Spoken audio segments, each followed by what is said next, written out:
So, Scott, is this the second part of your talk about? Yeah, scientific disposition. I yield the floor for about 10 minutes to Joanne, though, who wanted to talk about the weight of the galaxy, and then I'll join in. The weight as in W-A-I-T, or? No. Hello, here's Joanne. I didn't see head. Hi, Joanne. Hi, how are you? Good morning. This is one of those, how much does the Milky Way weigh? Isn't that great? Maybe I got a thingy working. Let's see, is that thingy working? Not yet. There are a couple of really cool instruments up there now. One is Gaia. And Gaia is out there to create a precise map of the Milky Way, to actually see where all the stars are, see the relationship between them, see where they're moving, see where they're going, see where they're going. So it's a very precise but very broad tool. And of course the other one we have there is Hubble. And Hubble is this really, really, really fine probe. It doesn't say what, but when you focus in on something, you can really see it up close and personal.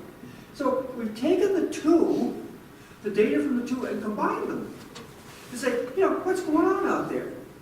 And so we've got 34 globular clusters,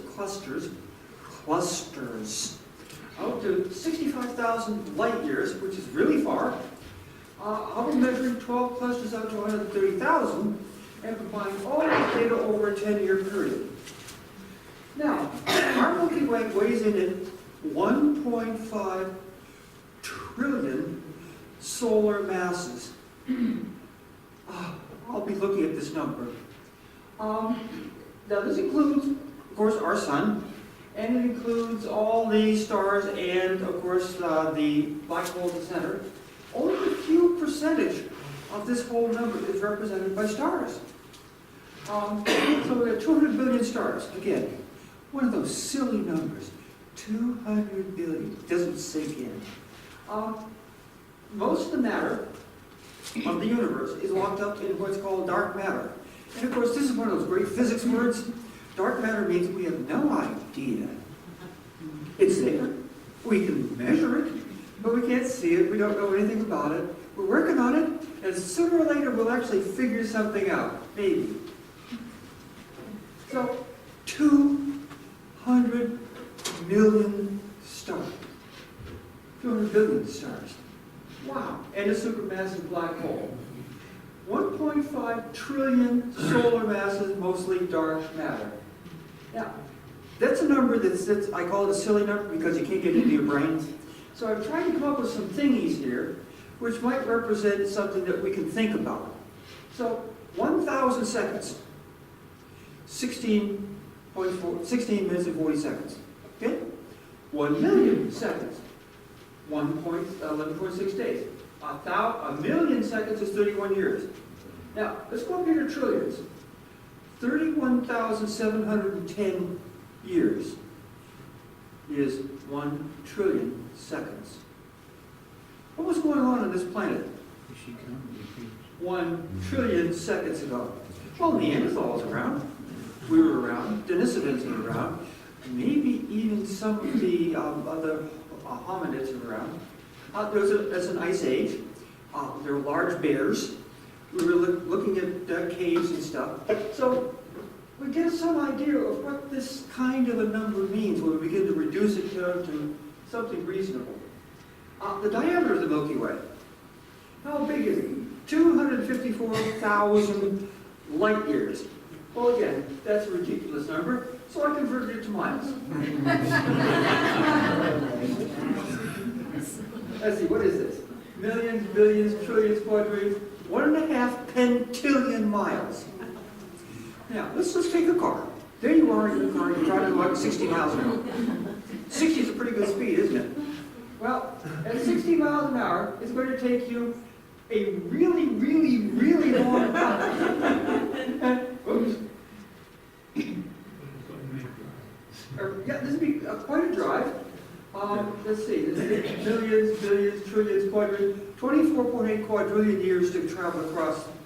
Well, that's another silly number. How many days? That's a silly number too. Years, a silly number. So I've reduced it down to something much more simple. What is the lifetime of our solar system? And we'll call that a solar system year. How many solar system years? 630 lifetimes.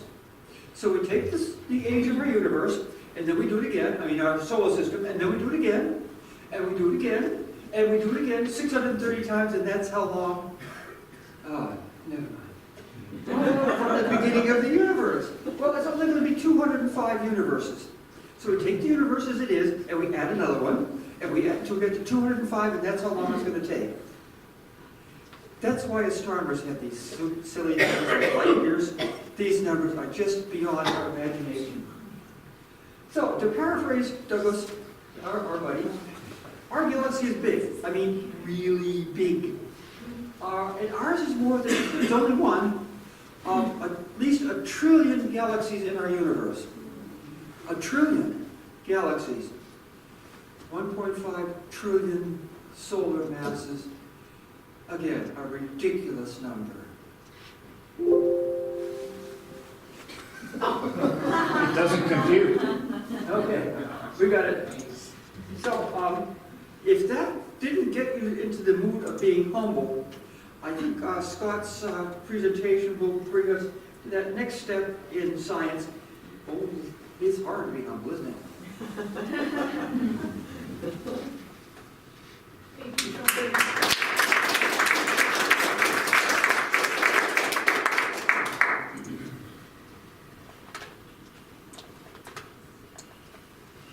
Get you up and operating?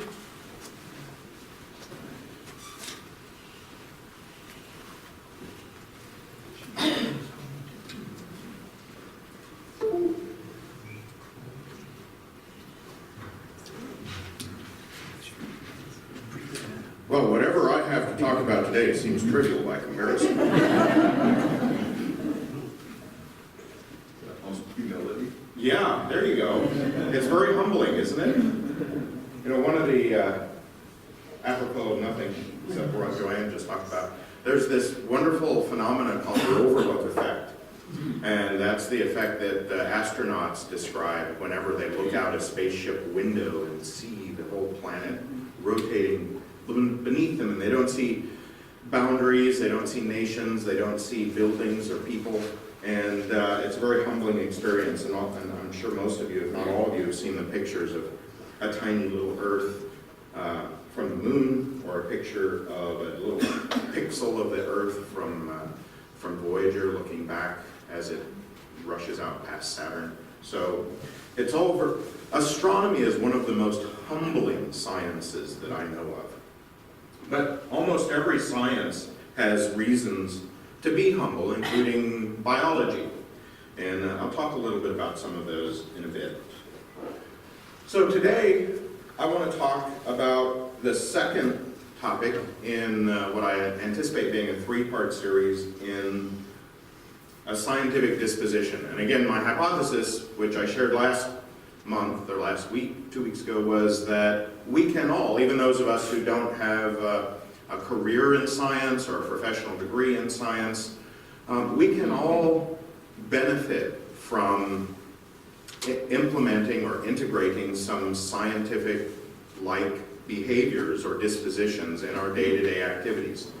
And last time I talked about using multidimensional analysis and the idea of projections in a multidimensional space and understanding the key variables that help describe a system. I described how all that could be applied to some problems that we may not think of in a scientific or in a context that readily applies itself to that kind of dimensional thinking. And those of you who missed that, the video is up on YouTube on our channel for the Humanists of West Suburban Chicagoland YouTube channel. By the way, we just got finally over 100 subscribers, so that's a milestone. It's been 5 years or so coming, so that's good news. So let's talk about humility. Let's start off. Let's start off once again with a prominent citizen. You know, he speaks with himself a lot. He's got a very, very good brain, as he will tell you. And he said a lot of things, so humility is something that is probably a practiced humility. Learning a disposition of humility might be something that this individual can benefit from. On the other hand, we've got this guy, one of my favorites of all time, inspiration for me. And he's saying that science is part and parcel humility. And I'll let you read that. I don't have to do it for you. Could you do it in his voice, please? Carl Sagan. Yes. Take it away.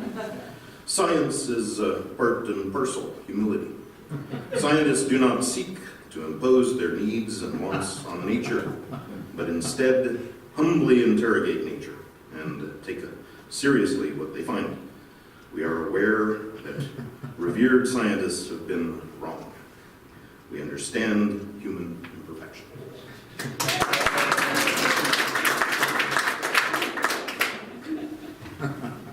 All right.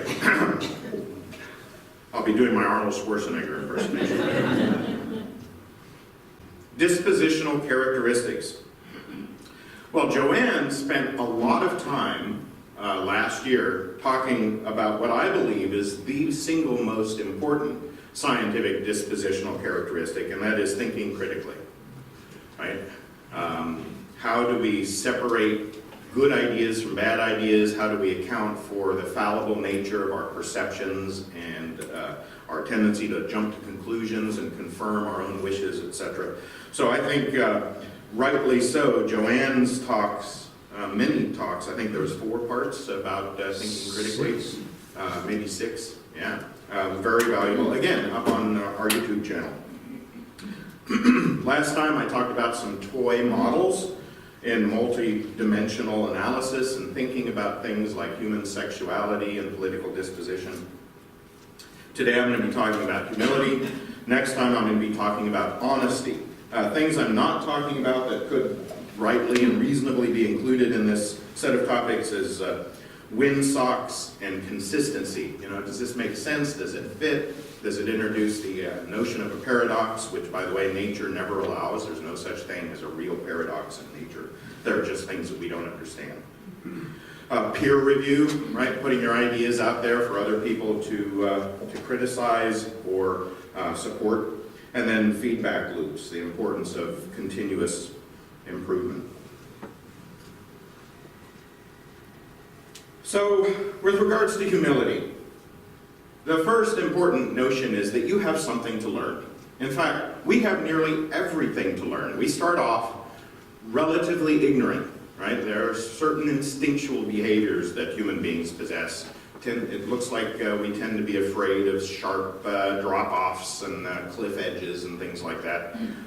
There are certain things that we have to learn, we have innately as part of our constitution, our biological constitution. But almost everything you had to learn, including, how a light switch works, to how a light bulb works, to how the sun works, right? Those of you who've done a little bit of study about nuclear fusion, etc.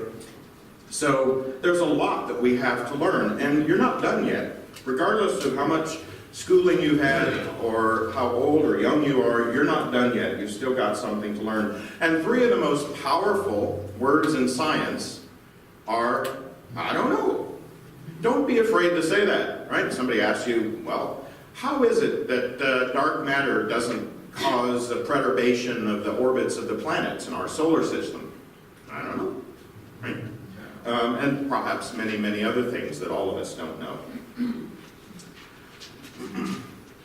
Mark Twain had this famous quote, and I can't impersonate him because I don't know what he sounds like. I think there's a couple of recordings, though, that Thomas Edison made of him, right? An open mind leaves a chance for someone to drop a worthwhile thought in it. Pretty pithy statement. However, you don't want to keep your mind so open that your brains fall out. Right? So there's a difference between recognizing that you have something to learn and coping with your own curiosities and trying to sate your own appetite for knowledge. But be careful about the blind following the blind, or the blinded. or the blindfolded. Because using a lot of the methods that Joanne talked about, we can do a pretty good job of separating the garbage ideas from the more useful ideas. All right, humility. Being correct is fun. All right. Now, I read this book called On Being Certain, and I recommend it. And one of the things that this book taught me is that being correct is an emotion.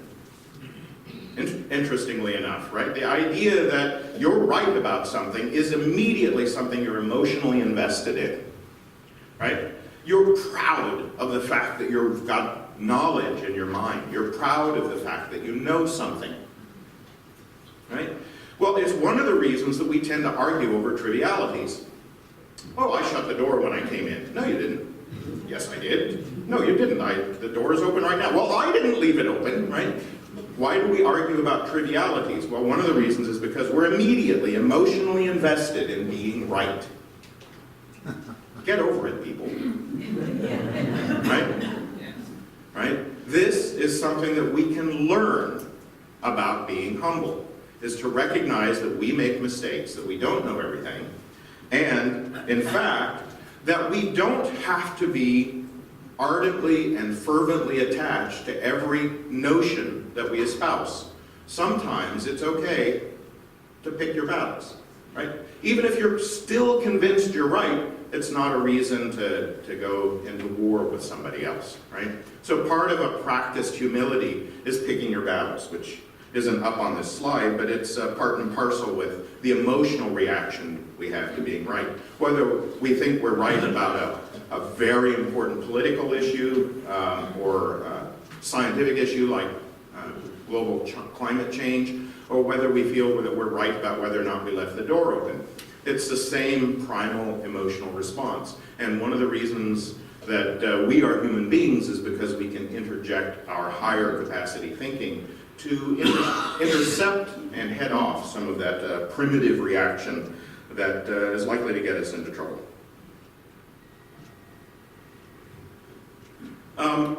You are often wrong and you make mistakes. So do I. I'm wrong much of the time. In fact, I enjoy being right enough that whenever I'm wrong, I want to go out and change my mind. Speaking of which, many of you may remember the debates between these two gentlemen from, when was it, about 2004. 2000, yeah, something like that. I'm right, don't worry. Thank you. And do you remember, I was so incensed because, do you remember what George W. Bush said about John Kerry? He's a flip-flopper. He keeps changing his mind. He's a flip-flopper. Right? Remember that? Being a flip-flopper is a good idea. Right? The ability to change your mind when evidence accumulates sufficient to persuade you that your initial idea was mistaken, that's a good thing. And George W. Bush could have learned a lesson from that as well. Right? Being wrong is not a character flaw, and it doesn't indicate that you have a diminished value as a moral agent or a human being. In fact, it's a quite commendable thing. Now, what would have happened if John Kerry had responded instead of, I forget, but I think he had a fairly incoherent response to the flip-flopper thing. If he said, well, I prefer instead to think of it as the fact that whenever information changes, I'm willing to change my mind. I'm willing to grow and learn, and I'm willing to always do the best I can. And sometimes that changes, right? What if he just said something like that?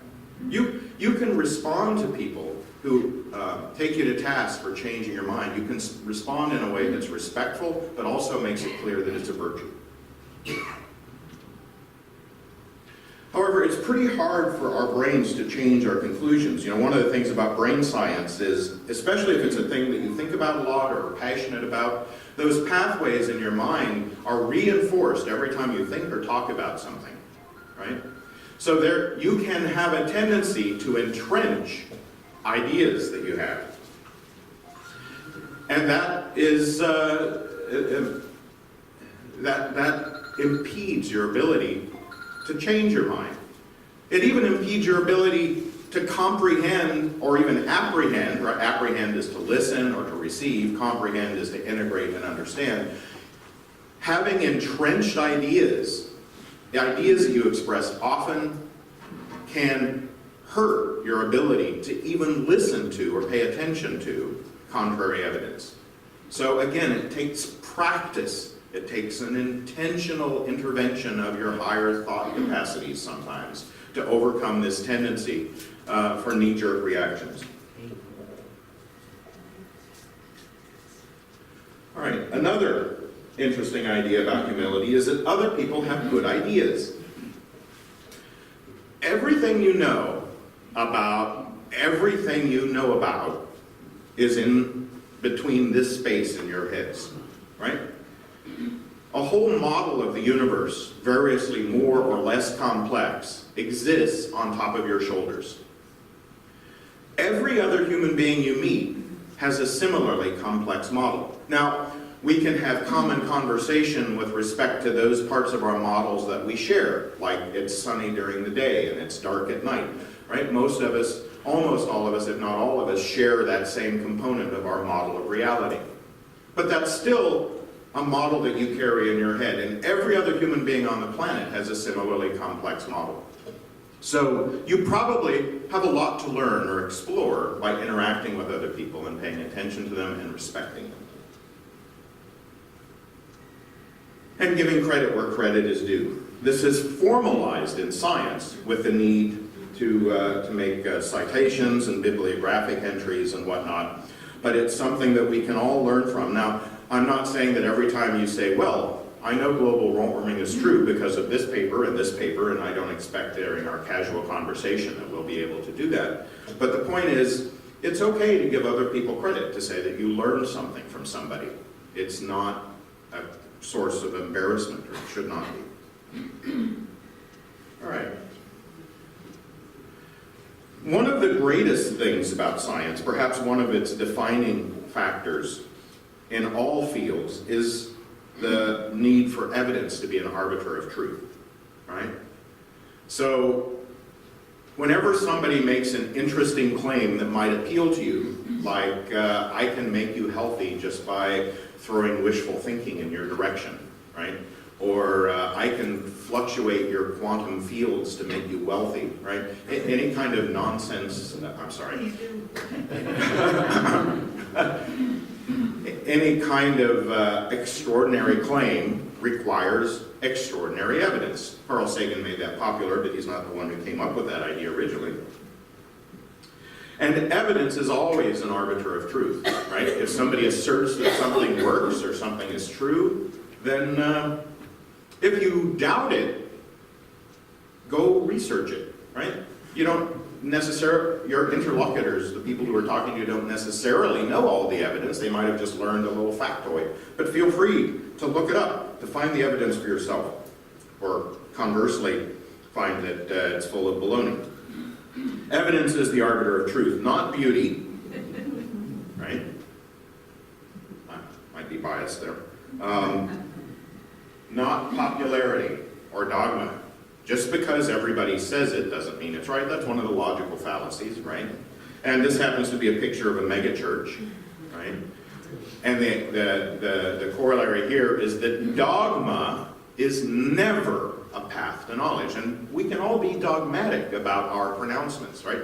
If you've got a well-validated claim about the way the universe works, or some entity that manifests within our universe, then you're on pretty safe ground to say, I know this.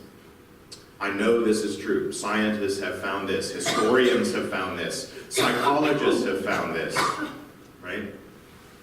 So you're on pretty safe ground, assuming that you're standing upon a mountain of evidence. But just because lots of people like an idea doesn't automatically mean that it's a good idea. Even learned people a few centuries ago believed that the sun went around the earth, right? perfectly plausible, intuitively obvious idea. And it took some sophisticated thinking and sophisticated measurement and the associated evidence to disprove that. So dogma is never a good path to knowledge. And then passion. Right? I have, in my life, I had a friend who's since passed away. I had a friend who really behaved in a manner consistent with the idea that the louder you shout, the righter you are. And on the other hand, I can tell you that my spouse, whom I've known for 20 years and lived with for 11, my spouse and I have never had an argument where we yell at each other. One of the reasons for that, I believe, is because we're both pretty good at using our higher brain to interject before our emotions get out of control. Now, it's not to say that we haven't had passionate disagreements about things, but we've always been respectful, and we've never let it descend into a purely emotional argument. All right. Humility and evidence. Now, interestingly enough, we cannot obtain perfect evidence of most things separated from us in space and time. You know, you think about, was it Descartes, the cogito ergo sum? I think, therefore I am. That was the only thing he felt he could be certain about. It's the idea of solipsism in philosophy. But, you know, I don't want to get into that kind of, that depth of philosophy right now. But the point is, there are more or less reasonable questions that we can raise about nearly anything that we assert as true. In fact, in that book I just showed you, one of the things that author talks about is we should, as a practice, try to say I believe more often than we say I know.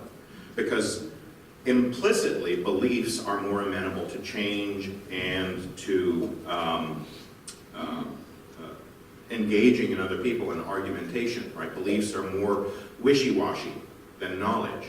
Now, there are certain things that the evidence is so overwhelming that we're on really safe ground saying that we know. But if sometimes instead we even think to ourselves, well, I believe that a higher minimum wage is a good thing, right? There's a controversial issue. Is a higher minimum wage a good thing for the economy and for people, or is it not, right? So in certain cases, it makes a lot of sense to say that this is my belief. And then if you can back that up with an argument, the more the better. But it's probably difficult to say, I know. On the other hand, global climate change has such an overwhelming amount of evidence, it can be problematic to use this author's prescription to say, I believe the earth is warming, right? Because that makes it sound like you're more wishy-washy, like it's more open to debate and argument. So I don't quite get on board with his assertion that we should consistently use or think about what we assert as beliefs rather than knowledge, but it can be a helpful tool as you're developing a practiced humility to recognize the distinction between things that are well supported and things that are only contingently or weakly supported. We live in a vast universe, as Joanne was just reminding us, and the fastest we can ever get information about anything is the speed of light. And that leads to some interesting things. Like, I can assert to you right now that sunlight is shining through that window in the back, but all that I can really conclude safely from that is that the sun was emitting light 9 minutes ago.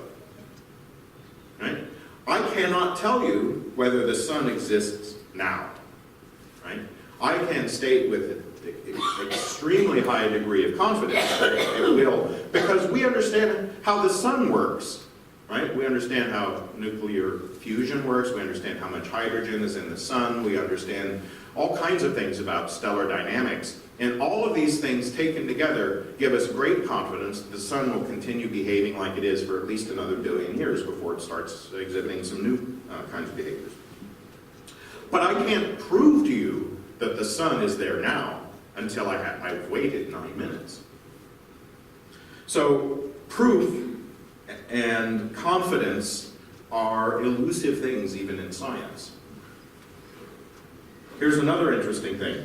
An electron is 9.109 times 10 to the minus 31 kilograms. Well, notice right there at the very end, that 11, the digits 11 in parentheses.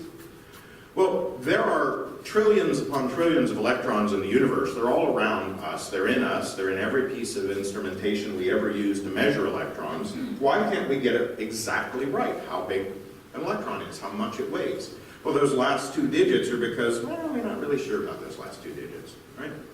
So the electron everywhere in space has the same mass, except when it's moving.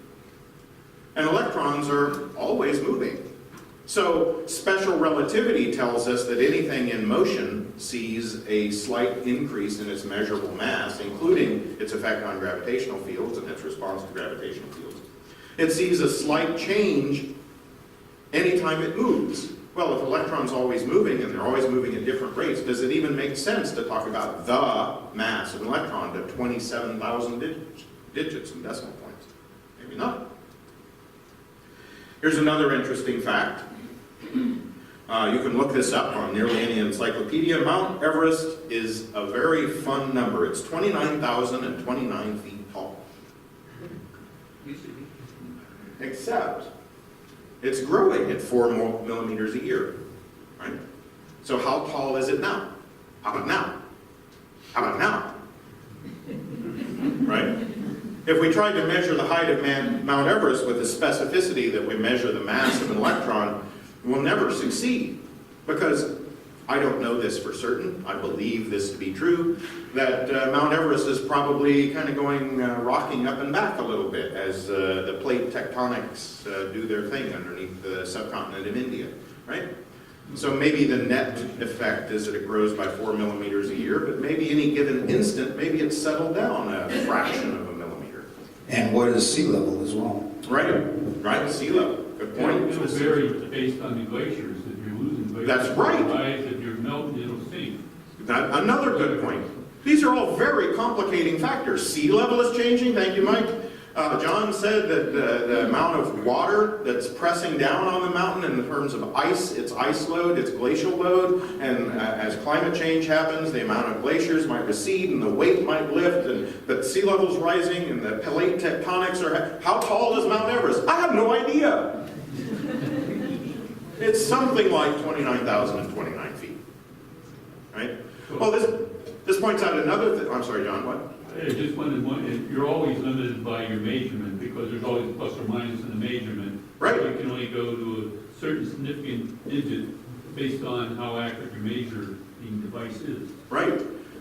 However, Mount Everest does have a height. An electron does have a mass. Right? The sun is either there or it isn't. Right? What we must be humble about is our knowledge of the universe, because we're separated by these things in space and time, and because we're limited by the quality of our investigation. Right? Cause for humility. All right. Some examples of humbling science. This guy, one of the most brilliant theoretical physicist who has ever walked the planet. In 1 year, in 1905, he came up with 3 ideas, published 3 papers, and all 3 of them were worthy of a Nobel Prize. He talked about the photoelectric effect and how it is that materials respond in a manner consistent with the discrete nature of light. Right?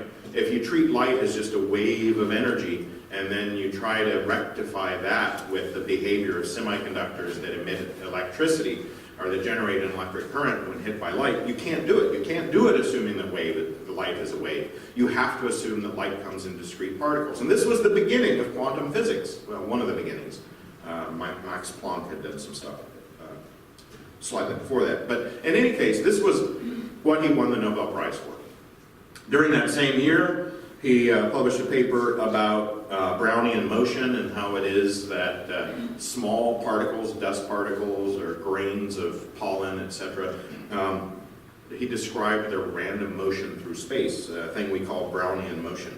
Could reasonably be called Einsteinian motion. And then his third paper was this little thing called special relativity. So, pretty smart guy, right? But even though he was one of the founders of quantum mechanics, of the ideas of quantum mechanics, he never accepted some of the experimental evidence and philosophical and mathematical reasoning that explained the way the world works at a quantum mechanical level. He was always dubious about it. And he had good reason. He's a smart guy, right? His arguments weren't trifling and easy to dismiss. But eventually, they were dismissed, and he didn't. He still didn't accept the validity of how strange and non-causal and non-local some other attributes of quantum mechanics. So my point is, even smart people can get it wrong sometimes. All right, dark matter. Joanne mentioned this again. I don't, Joanne, you covered all my topics pretty much. Sorry. Dark matter. So when I was studying physics in college, the dark matter debate was really getting going. And I thought, well, what's more likely? That there is something like 2/3 of the cosmos made up of material that nobody can explain, nobody can measure, nobody can see, we can't do any experiments with. What's more likely? That that's true, or that we got the damn equations wrong? The equations for gravity, right? This was my position. And then the bullet cluster happened, right? So this is a computer graphics enhanced picture of the bullet cluster. And these pink and blue areas indicate the strength of gravitational lensing due to the effects of galaxies and star clusters in this same field. This is a cluster of galaxies. You can see some individual galaxies here. And the idea is that one cluster of galaxies impacted another cluster of galaxies, and then they looked at the way more distant light from behind these clusters of galaxies was bent, and they came up with this idea for the distribution of matter that would explain exactly how and in what manner that light was bent by gravity. And when they did that, they found a bow shock. They found a bow shock of matter that passed through those clusters. And there was no visible matter corresponding to that. So the only logical conclusion is that there's matter that we cannot see that has enough gravity that it worked the path of light that passed through it. So the case for dark matter has largely been conclusively shown to be consistent and plausible.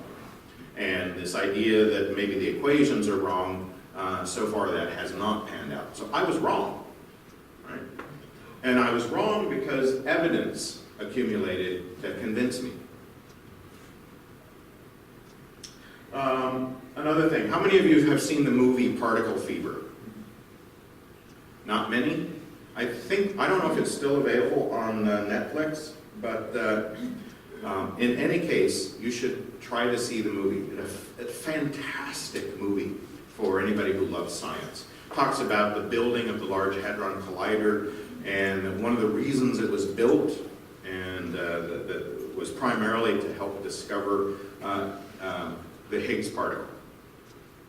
And there's a very touching scene in the movie. I don't want to give too much away since a lot of you haven't seen it, but there's a touching scene where a physicist is being interviewed, and he had spent decades, this was an elderly physicist, probably in his 60s or 70s, he had spent decades using blackboard and chalk and computers to figure out if the universe works this way, which is a beautiful and elegant and consistent and plausible and entirely reasonable way, if the universe works consistent with this formula, then the Higgs particle should have this mass within this narrow range right around here. I can't remember the specific mass, but he put tight boundaries on what the Higgs particle mass should be.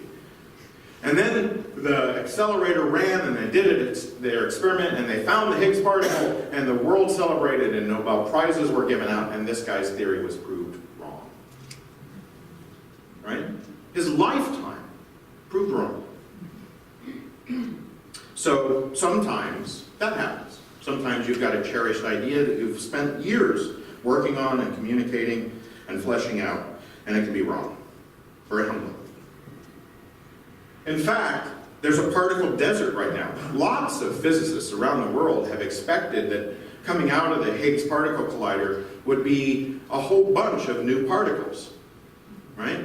There would be selectrons and sneutrinos and what was it? No, photinos and selectrons and squarks and all these. They're called supersymmetric particles, and one of the underpinning ideas of particle physics is this idea of symmetry.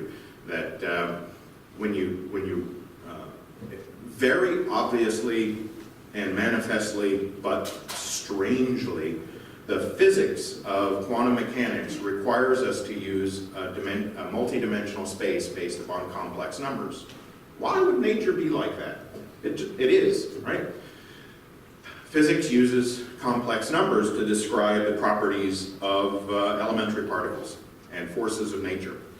Well, you can have symmetries within a space, right? A sphere has symmetries. Again, I have a lecture up on YouTube about this. There are symmetries, and you can have symmetries in spaces that are defined by complex numbers, too. This is a very mathematical thing, but it gives rise to very clearly defined symmetries. And lo and behold, a lot of those symmetries happen to correspond exactly to the way some of the forces of nature manifest themselves. The strong nuclear force, the electromagnetic force, and the weak force, right? And scientists have extended this idea of symmetries in these interesting spaces to come up with this idea of supersymmetry that unifies potentially even more areas of physics. And they were confident that they will find these supersymmetric particles, and they have found nothing but crickets. There probably are crickets in the tubes and the tunnels for the Large Hadron Collider, I don't know. But metaphorically speaking, it's been a particle desert. Nothing has been discovered. And there are physicists whose careers, whose entire fields of research are being shown to be just exercises in mathematical playfulness and not relevant to the real world. Very disheartening for legions of physicists. And it's humbling. All right, more examples. Remember the brouhaha back in the 1980s about cold fusion? Well, now this is an example of where Fleischmann and Pons, one of them is more culpable in this than the other, but ran an experiment, purportedly, where they saw evidence of supercavitation. So little air bubbles inside of water would collapse supersonically, and their contention was that during this collapse, the bubbles became heated to such a degree that it caused fusion. Thank you. To such a degree. Yeah, there you go. Now, here's what they did. They kept it secret. And the University of, I forget if it was Arizona or whatever it was, the university they worked for. Utah, right? Was it Utah? Yes, I think you're right. And I was wrong. So. Yeah, there you go. Chortle.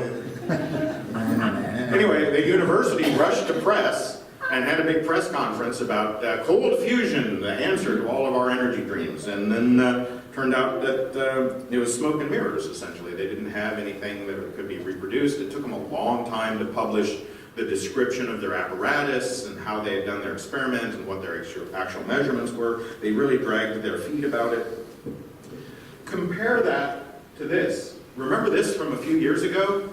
Some physicists in Italy said that they had measured the speed at which a neutrino beam went from Geneva, Switzerland to Gran Sasso. Well, I guess that's in Italy. And they found that the neutrino beam moved faster than the speed of light. And you know what they did? They said, what the heck? This isn't supposed to happen. This is weird. And they put all of their data and all of their conclusions conclusions. And all of their apparatus, they made it available for immediate scrutiny. And it wasn't very long before somebody found a loose optical cable in one of their instruments that had accounted for this systematic error. So notice, in my way of framing this, one of these approaches was far more humble than the other. One of them says, I'm a big deal, and I found something really cool, and the rest of y'all pay attention. And one of them said, I found something really cool, and it's really a big deal, but I don't know if I did it right. Right? One of these was much more humble than the other. All right. Ask nearly anybody, including President Trump, I assert, I hope, ask nearly anybody, do you know everything? The expected and socially acceptable answer is, of course not, or no, or I don't know. Right? Some kind of equivocation at least, if not a flat denial, right? Do you know everything? No. However, look what happens. If you ask me any question whatsoever, I'll have an answer and it'll be the right one. We all know people like this, right? Male answer syndrome. What's it called? Male answer syndrome. Male answer syndrome. Can you expound on that, Scott? Mass. It's mass. It's just male. I don't know. I'd never heard that before. Thank you for teaching me about that. I don't know. Is it true that men are more condescending than women? Have there been studies about that? I suspect that it's true, but I don't know for certain. They are certainly held in higher authority in general than women. Yeah, I know that that's been true in a lot of the sciences, unfortunately. Yeah, I think women are catching up. I think they caught up a long time ago. It's just that No, I mean, that answer Then I syndrome. recognize it and acknowledge it. yeah. Now, one of the, again, I propose nothing. One of the things that I say, I like alliterations, is a human being is a human being worthy of respect and attention, regardless of their pigmentation or their plumbing. So, I don't know, person's a person. I hope I've never exhibited that kind of prejudice, but I know a lot of people do. And a lot of our prejudices that we have are subconscious. And maybe it's part of humility, I'm not sure.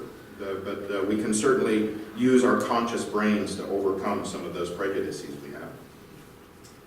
Anyway, you can go from humility to arrogance. And one of the things about arrogance is that science, if it's not physics, it's not real science, you know, or if you can't write down numbers to describe it, it's not real science. And there's this wonderful cartoon here, you know, sociology is just applied psychology, psychology is applied biology, because a brain is just a machine. Biology is really just chemistry when you get right down to it. And chemistry, of course, derives from physics, which has to do with the behavior of atoms and electrons and whatnot. But standing way off to the far end is mathematicians who said, oh yes, but you can't do anything without calculation. Well, this tendency of people in a particular field to denigrate the study of other topics, right? Physicists might tend to denigrate social sciences. Social scientists might tend to say, well, you know, physics is just a social construct, and it's as amenable to change and interpretation as any other social construct. You know, I mean, people in one field tend not to do a good job sometimes about understanding the pursuit and the motivation and the field of study of other people. You know, and that's arrogant, and it's not humble at all. And we can all learn from that. All right. Remember last time? Oh, my words kind of shifted a bit on this. Anyway, remember last time we talked about plotting things along one or two dimensions, and I came up with this idea for plotting the dimensions of arrogance and humility There's confidence, right? You can be confident that you've got a good handle on things. You can have conceit, which is another way of saying overconfidence, or you can use your confidence or conceit as a weapon against others. And I believe that's when arrogance manifests itself. Well, you couldn't possibly understand. Right? Arrogance is something that we can fall victim to. And you've got a higher brain, try to interpose that. And then on the red arrow there, we've got humility. I don't know everything. Maybe things I think I know, maybe things I believe can be proved wrong, etc. So there's always a cause and case for humility. Then there's false humility. Okay, this is where Arnold Schwarzenegger comes in. Have we ever, in our lifetimes, heard or expected to hear out of Arnold Schwarzenegger something like, I'm a tiny man, I'm a very tiny man. There's nothing special about me, right? Do we expect to hear that from Arnold Schwarzenegger or a professional sports player, right? Or many politicians? Do we expect these people, do we anticipate that they will be self-deprecating? No, of course not. I have big thighs, right? We expect them to talk about some of the attributes that they possess that make them interesting and perhaps even exceptional. But we expect false humility from people who have skills, intellectual skills, right? We try to downplay it. Oh, shh. You don't want people to know you're smart, right? We try to downplay intellectual gifts or artistic gifts. We tend to expect people to affect humility with respect to their talents and their interests and their accumulated competencies. And I think that's unfortunate. I think that, again, my opinion, I think that's something we inherit as part of our Judeo-Christian culture, this idea of false humility. And I think it can be very poisonous to self-esteem and mental health. And then there's the humble brag, right? Well, you certainly are a very busy person. That's just because I'm always helping others.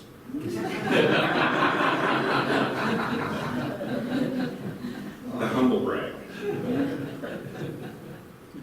So, humility has a spectrum as well. And maybe, I've been saying that all along. Humility can be taught, it can be learned, and it can be practiced. Maybe we can go back to this two-dimensional depiction, which I borrowed from the last talk. The idea that there's a spectrum, at least a one-dimensional spectrum, from being humble to being arrogant. And maybe confidence and humility are not mutually exclusive. Maybe they have their own spectrum. For example, I can assert with some confidence that I am a self-confident person. I know I'm self-confident. I know that I'm pretty smart. I know that I have learned a lot. I know that I'm a pretty good communicator, right? I'm confident about these things. And all of us, when we talk about our skills, our abilities, and our accomplishments, should not be afraid to say, yes, I can help you with that. Yes, this is a skill I possess, right? It shouldn't be a negative reflection on our character to acknowledge that we're bodybuilders or brain builders. And you can be humble at the same time. You're confident. So confidence is healthy. Overconfidence or arrogance is harmful. But being confident is healthy. That's my assertion. And then being humble can go part and parcel with being confident. Just because I'm confident that I've learned a lot of things and I'm pretty good at communicating them doesn't mean that I also don't believe that I make mistakes, that I'm wrong, and that I need to listen to other people. So perhaps humility and confidence are not mutually exclusive. Maybe they define a space of dispositional characteristics.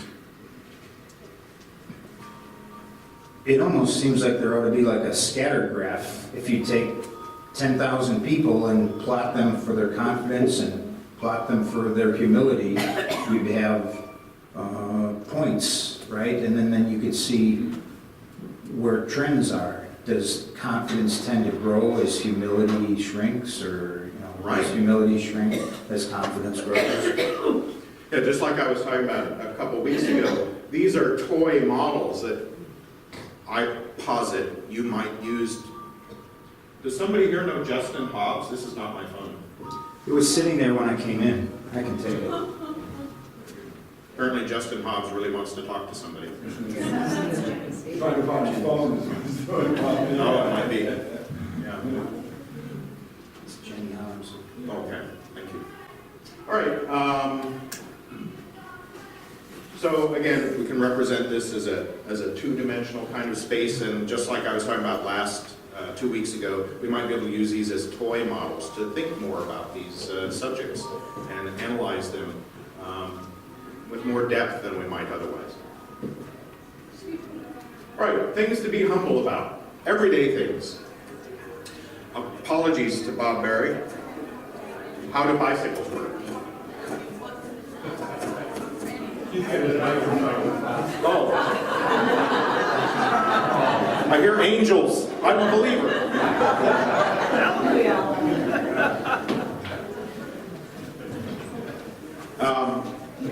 Anyway, things to be humble about. How do bicycles work, right? There's something about gyroscopic motions of the wheels and whatnot, and leaning into and out of curves and things like that, right? This is all pretty relevant. But recent studies have shown that even if you counterbalance one gyroscope with another, a bicycle can still work. And this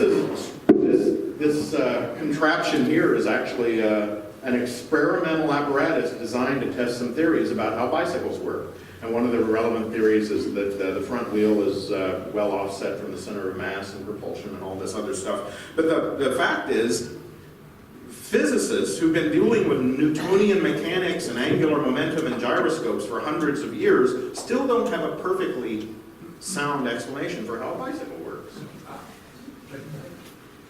What are dreams good for? I don't know. They can be entertaining or scary. Do they reset circuitry in our brain related to things we've learned or experienced during a day? There's all kinds of conjectures in the scientific literature. Nobody really knows what dreams are good for. All right, this is humbling. The human being has about 20,000 active genes. The tomato has 30,000.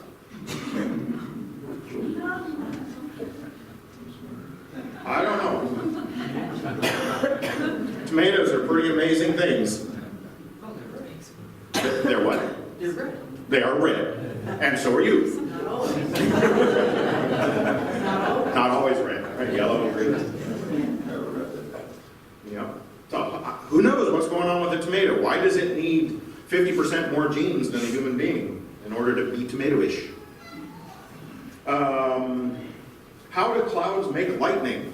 Right? I mean, you all hear that the ice particles in the upper reaches of a cloud rub together and create net charges and whatnot. But the details of the process, and whether it has anything to do with the solar wind or the Van Allen belts or other things in our atmosphere and the solar system, the details are still elusive and undiscovered.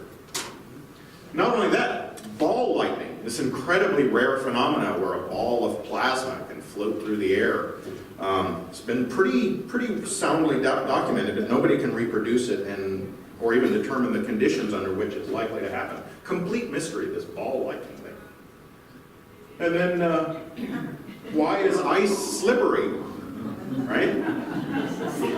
Well, the conventional idea is that your weight as you're pressing down on ice compresses the ice to such an extent it makes a tiny film of water. Right? And then you slip on the water. Wrong. Not true. It doesn't happen. All kinds of experiments say that's not what happens. Some recent discoveries have, and investigations have said that in fact it's like a two-dimensional gas of free water molecules that are like ball bearings. And ice is slipperiest when it is 19 degrees Fahrenheit. And so even these little ball bearing like water molecules on the surface of ice in a two-dimensional gas, when it gets cold enough, those stop their motion. Their degrees of freedom are more limited, and ice becomes less slippery when it gets really cold. Poor baby. That's what? That was cool. That 4K Yeah. over and over. Yeah. We could have a science. Relive that moment, like Ground Pig Day. Just watch that pig all day. All right, so trust the science. It is the best we can do so far. It is probably the best we'll ever be able to do about accepting unwelcome truths and discovering what's real and valid about the universe. And part of that is being able to change your mind and recognize your own limitations. So, in summary, you've got something to learn. You're wrong and you make mistakes. Other people have good ideas. Remember that lesson from when we were in grade school? Seek first to understand, seek first to listen. Good idea. Evidence is the arbiter of what's true or not. We can never gain perfect evidence. Arrogance is a weapon of mass destruction, and it's never justified. I don't care if you're a Nobel Prize winner, or a scientist, or a neighbor talking over a fence. Arrogance is an ugly thing. Justifiable confidence can be maintained along with humility. And then trust in science is the best we've got. All right, next month, we're going to talk about part 3, which is honesty. Thank you very much.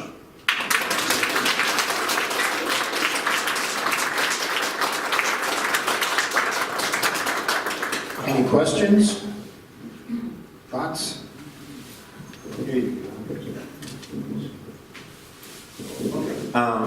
So I think I was struggling with is humility as we understand the complexity and wonder of the world and see some of the data that Joanne showed. I mean, so that's one way to make us humble. But it seems there's another dimension of humility. I kind of think of Miriam and Elaine here in mindfulness, which is understanding something more about our need to be right, or kind of from a Buddhist frame, it's kind of like understanding this egoic need that myself always has, and that's such a driver of non-humility. You know, so that's sort of like from your work there's kind of two factors. There's the emotional want to be right part, then there's the other part of staying in a social setting that kind of wants to keep it simple and doesn't want us to really appreciate the bigger complexity. And that's, you know, so I guess I sort of see a couple dimensions of humility like that. That's great, yeah. I'm not sure there's a question that I can respond to in what you said, but I appreciate your insights, and sounds plausible to me that thinking more about humility when it's warranted and when it's false humility, distinguishing between the two, that's important. Scott, what I wanted to say was that everything you talked about today speaks really loudly toward how we interact with children and how we teach them in the schools. And all of the things that you talk about are best nurtured in an open-ended kind of learning environment where there is not necessarily a right answer, where there's not necessarily one specific outcome to an activity that is the desired or approved outcome.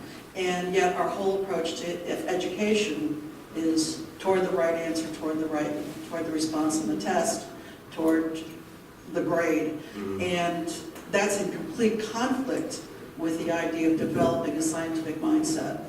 And I've spent a lot of years working with schools, and it's a very, very frustrating experience because the emphasis has always been on this very narrow approach.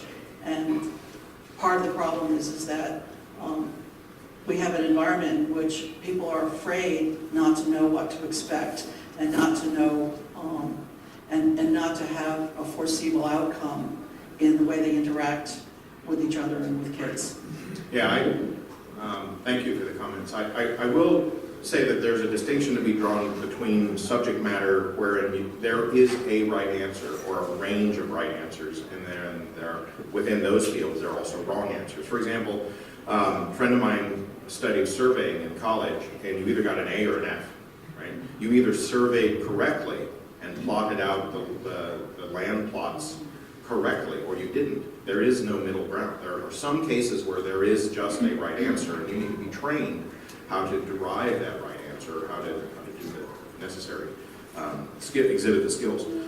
There are other things, though, that are very open to interpretation, and certainly when dealing with children, I don't think it's a good idea to make people feel bad about getting the wrong answer. We should say, this is a great opportunity to say, how come this isn't the case? How come this is wrong? How come we know better than this? Because you can always Photoshop your kid's face on With enough money, any answer can be right. Scott, Somebody else? Yeah. there was a study to come out last year or so that said, and this is my interpretation, that basically low information people are more confident than others. And it's mainly because they have fewer facts to deal with and they're confident in their answer. The Dunning-Kruger effect. So that also makes them susceptible that people are very smart. They're going to resist them because they're challenging their worldview. Right. So there's a problem there. A couple other comments. When you're dealing with some more of the social sciences, psychology, to me they're more dynamic. I mean, what's true today may not be true 50 years from now because the dynamics of the world and things change. And so there may not be definite answers like there may be in physics or mathematics where the answer really doesn't change. Right. Well, even in physics, chemistry, certainly in biology, as you climb that mountain of complexity from physics through social sciences and political sciences and economics, the complexity just becomes overwhelming. You have to simplify things. You have to make more simplistic models than reality. And they're prone to error, but that doesn't mean that they're useless. And one other comment is kind of, I want to say, a warning. It's a degree of separation from the information. We get a lot of our information in the news, so it's been filtered from the scientists through whoever the reporter is, and the reporter puts his own bias in, or he's going to report to what he understands. So if he don't fully understands it, he's going to fill in the gaps with his own understanding. And so if you get 2 or 3 degrees away from the actual scientific report, you may not be getting the correct information. And what we ended up with is people who get 3 degrees, we have 4 degrees on this guy and 4 degrees on this guy. And they're arguing that these 2 guys, well, yeah, those 2 guys are wrong because they didn't interpret the original. You see that all the time. So you need to get back to the original as far as you can if you want to try and understand something. You see some scientists that do this when they're interviewed by the press. You know, they'll have some big finding about the black holes, let's say. You know, oh, the black hole in the center of our galaxy is 4 billion solar masses or something. And somebody, oh, that's cool. Do you think there are aliens? You know, I mean, the reporter or the interviewer sometimes will just take, and some scientists will answer that. You know, if somebody asked me, I would have an answer, but I have an answer I've thought about and I'm prepared to discuss, but not as a soundbite necessarily. But most of the information we get is off the news, off the TV, or on the internet. It's been interpreted. It's been interpreted, and it could be 2 or 3 times. You'll have someone who's commenting on this report, you know, and not the original. When I see those things on the news sites I frequent, I usually post them on Facebook, on my Facebook page, and say, you know, this is an example of a terrible science reporting. Well, you need to have the reference to the actual data. Sure. If they embed a reference and you can go back and look at it, then they're probably more close to what's true in science that's reported than what they're saying. Sure, Mary? Oh, Mary. Yeah, just along the lines of the first 2 comments, I just wanted to add that the complexity of what you're talking about with humility and, just, be aware of it and change it. It runs so much deeper, I think, than just a cognitive decision because of the familial family background, the school background, and our culture. If you don't have a good sense of yourself, then to admit that you're wrong about something isn't just wrong about that thing. There's something wrong with me. And so when people, the work that needs to be done sometime to really self-reflect and give up those, or let go of those things that you grew up with and we're nurtured in a culture that wants everyone to be right and you should know everything.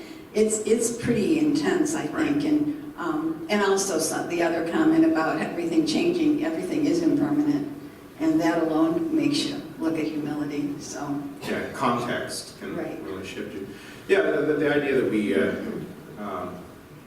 make people feel bad for being wrong, I don't know. I could see contexts in which people that are peddling disinformation, like the flat earthers or the alien visitation and abduction people or the global warming isn't happening, there is a role for ridicule, but you're not, in that context, I don't think the ridicule is so much intended to make that person change their mind as it is to make the audience realize the absurdity of what's being claimed and whatnot. But we have to be careful about hurting other people's feelings, especially if we're in one-on-one or small discussions, you know.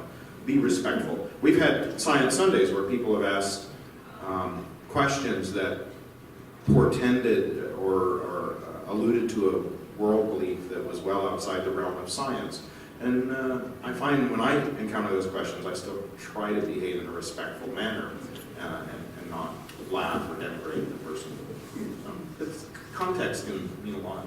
I mean, we all, I suspect, in this room, laugh at the president and get incensed by some of the nonsense that comes out of him and his spokespeople. And I think that's warranted. The more social clout you have, the louder we have to shout to say this is wrong, this shouldn't be happening. Yeah. First off, the comments have been made so far have been incredibly cogent. Yes, right on. Secondly, I found that one of the most humbling experiences I've had is I go out to Fermilab a lot. There's a Wednesday afternoon group, colloquia, which are at 4 o'clock on Wednesdays. And then there's the first Sunday, and incredibly intelligent, skilled scientists talking about their work. And many times it's a work of a lifetime. And you walk out of there knowing how little you actually know. It is the most humbling experience to have someone stand up there for an hour and talk to you, and you receive, 5-6%. And the rest of you are going, wow. Yeah. I love it. I just wanted to say that I was just listening to a podcast with Danny Kahneman, who's a Nobel Prize-winning economist, and I remember two things that he said that sort of relate to the obstacles of humility in science. And one is that a lot of the science studies are funded by somebody with an objective. So you can, be biased. I mean, if you are receiving funding from the dairy company, you may have biases, and so you have to remember where the science evidence or the studies are coming from. And the other was that sunk cost fallacy, Oh, yes. where you've already invested so much in your belief or your thinking or your knowledge about something that you're really reluctant to change your mind about it. You've already spent so much time or money. So those are two obstacles to humility. A few weeks ago, during this season this year, I was talking about the James Webb Space Telescope and how it keeps costing another billion, and then another billion, and then another billion. And I was thinking in the shower. That's where I think a lot, is in the shower. Don't have anything to distract me except soap bubbles. So I was thinking, is that a sunk cost fallacy to say, well, let's go ahead and complete the James Webb Telescope because we've already invested, I don't know what it is, $20 billion into it? Do we want to invest the extra $2 billion just to get the thing off the ground and out into space? I don't have a clear answer for that. Is that an example of a sunk cost fallacy? Should we just cut our losses at $20 billion and say, well, it didn't cost $5 billion like they said, so I'm going to stop investing money in it and call it quits? Or is that even a sunk cost fallacy? Is the benefit that we expect to accrue from its investigations sufficient to warrant the cost kind of thing? It becomes complex sometimes. We're real good at doing that when it comes to military Yes. intervention. Yeah. I think that's a The lives good we've example. lost. We've already spent this much, invested this much. So. Yeah. Somebody, yeah. Could you please explain more about the bicycle? Is it that we don't understand how bicycles work, or don't understand what we're doing when we ride a bicycle? I don't know. I just came across that this weekend as I was researching this talk. I was looking up simple things that science can't explain, and I read through the article about the bicycle. There's a thing called the path, which is the leading wheel and the path that the leading wheel takes, and something about having that offset from a certain way from the center of gravity and the center of propulsion. I didn't remember the details well enough to answer your question, but I recommend that you look that up. Look up Google, how does a bicycle work, and find some answers. I'll report back from what I see. There's a lot about relationships in the realm of politics. For instance, we have hypotheses about how to be fair.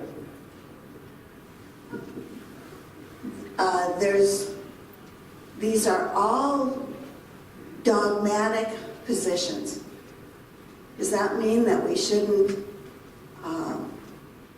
talk about them? We shouldn't work on them because they can't be boiled down to science? That's a good question. Thank you for that. I think one of the defining characteristics is that it's an assertion made without evidence, right? So if you have a belief or a dogmatic assertion and you can't back that up, then I think it is warranted to question that. But let's take the simple one, the less controversial one, at least among this audience, that global climate change is happening, right? That's not a dogmatic statement, even though some politicians and some of our fellow citizens would tell us that it is. That it's just, we're being reactionary, this is a typical liberal talking point, we're being manipulated by the scientists and whatnot, right? Well, but take the United Nations. Take diplomacy. What about all that? Should we not, delve into that? Because we can't be systematically investigative about it. Yes, history and sociology, it's and even psychology, there are a lot of things that are either unethical or impossible to do as a controlled experiment. But we do the best we can. The people engaged in those fields of study, psychology, sociology, economics, political science, the people, I believe that most of the practitioners of those fields are doing the best they can with the data and the tools they have available. So I think we should still listen to them. They may not be perfect, they may make a lot of mistakes, but they're the best we've got, just like other sciences. And that's probably at least half the world. Yeah. Maybe to elaborate maybe on what Stephanie's saying there, I think last time I gave you this model of going from black and white thinking to commitment to relatives and complex thinking, and that another model like that was called a book called Women's Ways of Knowing, and its final stage of knowing is social construction of knowledge. So when we bring these qualities of honesty and humility together, we know that if it's not pure science that can't be tested or whatever, that there's domains that we just, as bringing those qualities of being human together, we have to make some decisions about some choices and move on. Right. But have the feedback loops that allow us to learn from our mistakes. So maybe that's the best that we can imagine. Yeah. All right, I think we need to wrap up because it's at the top of the hour, but thank you all, and I'll see you next time.